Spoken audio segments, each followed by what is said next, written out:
Hello my dear students, last lecture पासून जे आहे ते आपण एक इम्पॉर्टंट टॉपिक जो आहे तो डिस्कस करायला सुरुवात केलेली आहे. तो म्हणजे chemical properties of phenol. Chemical properties of phenol मध्ये आपल्याला वेगवेगळ्या अशा रिॲक्शन्स ज्या आहेत त्या डिस्कस करायच्या आहेत. आणि आपण लास्ट लेक्चरला जी आहे ती एक महत्वाची केमिकल प्रॉपर्टी जी आहे ती फिनॉलची स्टार्ट केली होती. That is phenol show electrophilic substitution more readily as compared to benzene.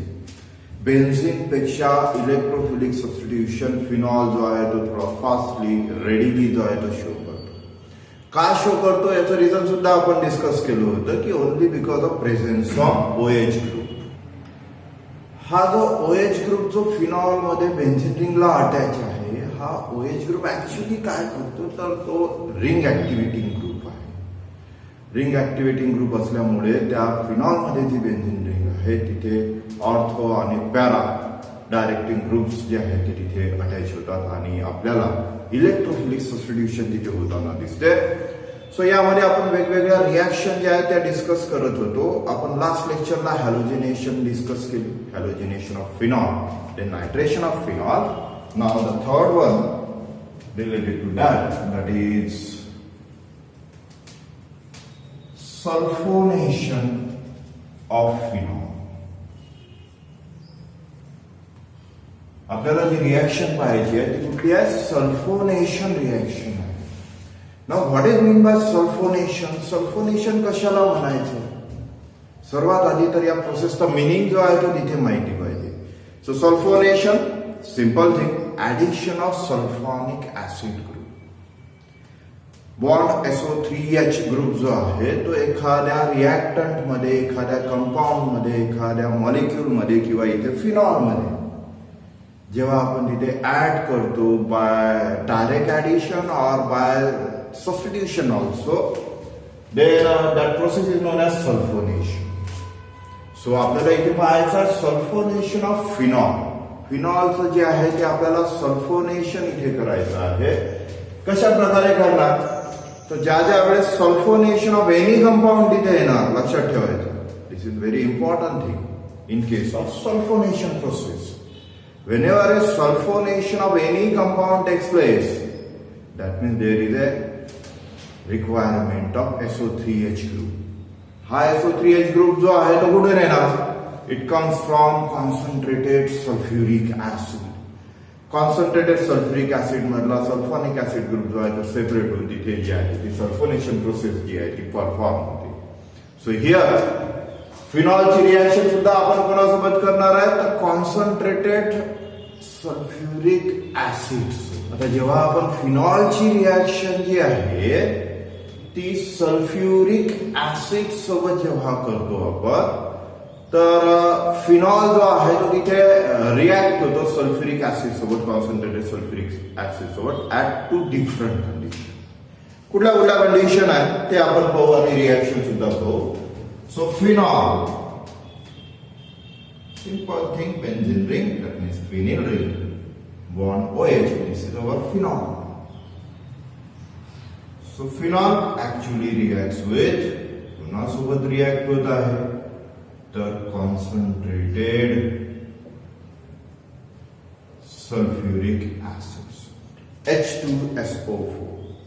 या H2SO4 ला आपण डायरेक्टली कॉन्सन्ट्रेटेड H2SO4 असं लिहू शकतो किंवा ऑर हा जो H2SO4 आहे याला थोडंसं डिफरंट मेथडने आपण लिहू म्हणजे आपल्याला SO3H ग्रुप जो आहे तो सेपरेट होताना दिसेल. लाईक दिस HO बॉन्ड SO3H, H2SO4 मधला OH जो आहे तो सेपरेट काढला म्हणजे रिमेनिंग ग्रुप कुठला आहे? Sulfonic acid group. So here in this case concentrated sulfuric acid जे आहे ते रिॲक्ट होत आहे. कंडिशन कुठली? First condition at room temperature.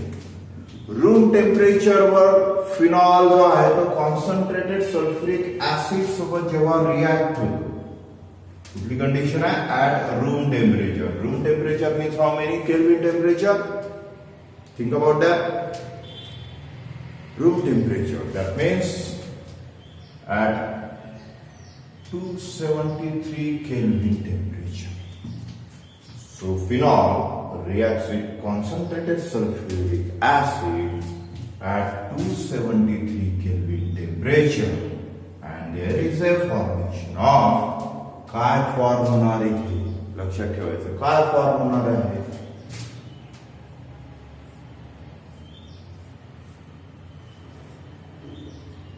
there is a formation of phenyl ring bond OH and at ortho position there is an attachment of SO3H group. SO3H. So we got here ortho phenol sulfonic acid. या ठिकाणी आपल्याला जो product भेटतो तो product कुठला आहे ortho phenol सल्फॉनिक acid असा हा एक सिंपल प्रॉडक्ट जो आहे तो इथे फॉर्म होत आहे कंडिशन कुठली आहे condition is at room temperature this is our first condition लक्षात ठेवायचं phenol reacts with concentrated sulfuric acid. First condition is at 273 Kelvin temperature. That means at room temperature. Room temperature वर जेव्हा तो react होतो तेव्हा आपल्याला भेटतो orthophenol sulfonic acid. This is our first condition.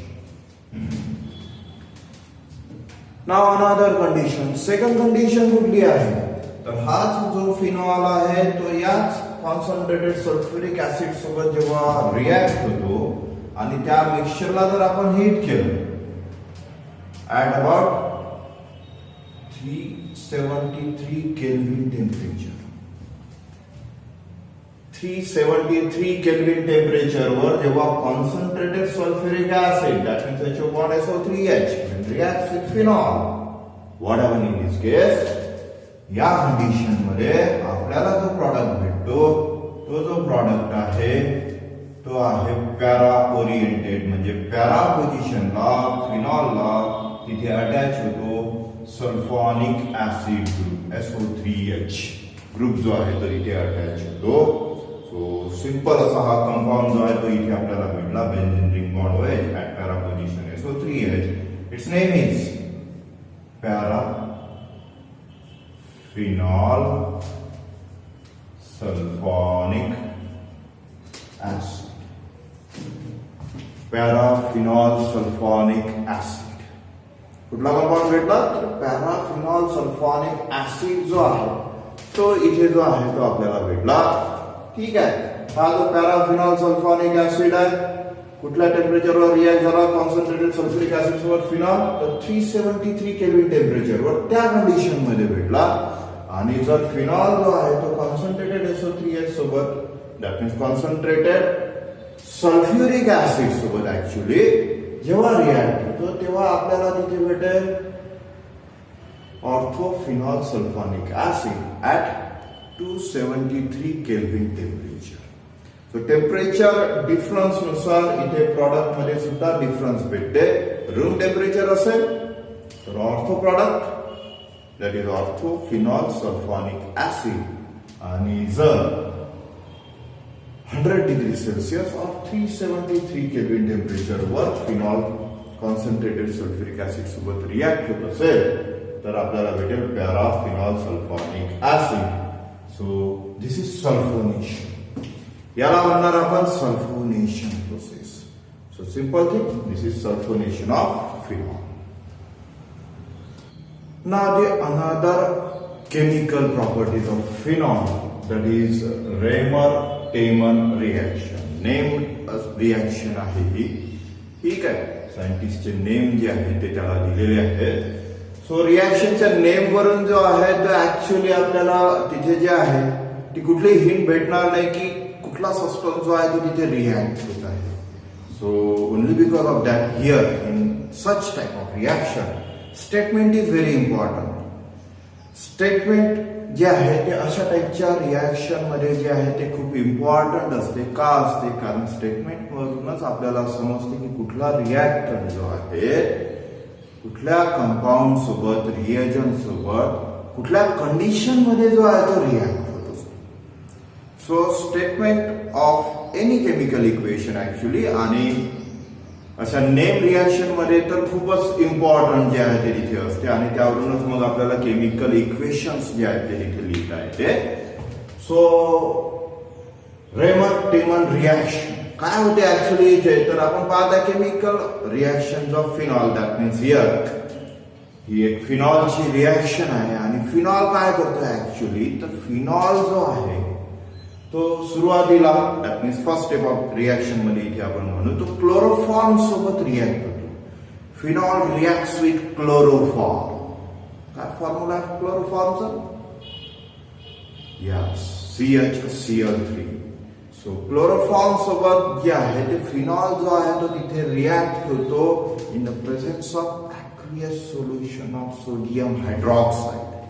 Sodium हायड्रॉक्साईडच्या प्रेझेन्स मध्ये सुरुवातीला तिथे काय होते तर हा फिनॉल जो आहे तो क्लोरोफॉर्म सोबत रिॲक्ट होतो आणि त्याच्यानंतर second step means continuous step आपण तिथे म्हणू ऍसिड हायड्रोलिसिस होते. हायड्रोलिसिस विथ ऍसिड जे आहे it takes place and there is a formation of final product. तिथे एक फायनल प्रॉडक्ट जे आहे ते आपल्याला भेटते that is salicylaldehyde. That means aldehyde जो आहे तो इथे फॉर्म होतो. कशापासून फॉर्म होत आहे तर फिनॉल पासून. सो ऍक्च्युली रिॲक्शन जी आहे त्याची इक्वेशन काय आहे तर फिनॉल जो आहे here phenol benzene ring bond OH is phenol reacts with कोणासोबत रिॲक्ट होत आहे तर हा रिॲक्ट होत आहे इथे CHCl3 सोबत. दॅट मीन्स क्लोरोफॉर्म सोबत. कोणाच्या प्रेझेन्स मध्ये तर NaOH सोडियम हायड्रॉक्साईडच्या प्रेझेन्स मध्ये जे आहे ते इथे फिनॉल जो आहे तो रिॲक्ट होत आहे. सोडियम हायड्रॉक्साईडचं सोल्युशन आपण कसं घेतलेलं आहे तर aqueous. So phenol reacts with chloroform in the presence of sodium hydroxide, aqueous solution of sodium hydroxide. There is a formation of intermediate product.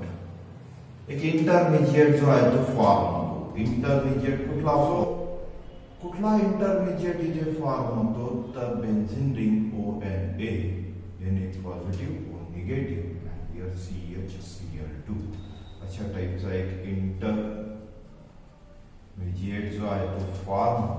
Reaction जी आहे ती कंटिन्यू होते. सोडियम हायड्रॉक्साईड जो आहे त्याच्यासोबत कंटिन्यू ही रिॲक्शन होते आणि आपल्याला एक प्रॉडक्ट जो आहे तो इथे भेटतो. प्रॉडक्ट कुठला आहे ऍक्च्युली एक इंटरमिजिएट प्रॉडक्ट जो आहे तो आपण इथे याला म्हणू शकतो that is benzene ring ONA Na positive O negative CHO. Then acid hydrolysis process takes place. That means in the presence of H3O positive, that is H2O plus H positive. So acid hydrolysis process तिथे होते आणि आपल्याला finally तिथे product काय भेटतो. We got our final product here. कुठला product जो आहे तो इथे फॉर्म होतो. So here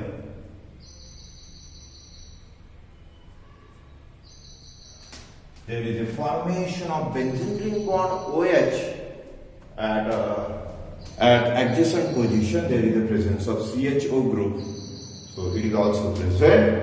Compound चा name काय आहे? This is salicylaldehyde. Name of the compound is salicylaldehyde. So salicylaldehyde is formed in this way. Simple अशी केमिकल रिॲक्शन आहे. Reaction name is Reimer Tiemann reaction. Name वरून काही समजणार नाही but this is a chemical property of phenol. So reactant is phenol. Phenol सुरुवातीला कशासोबत react होत आहे तर क्लोरोफॉर्म सोबत रिॲक्ट होत आहे. This chloroform reacts with phenol in the presence of aqueous sodium hydroxide solution. There is a formation of intermediate product that is benzene ring bond O negative, Na positive, adjacent position la CHO.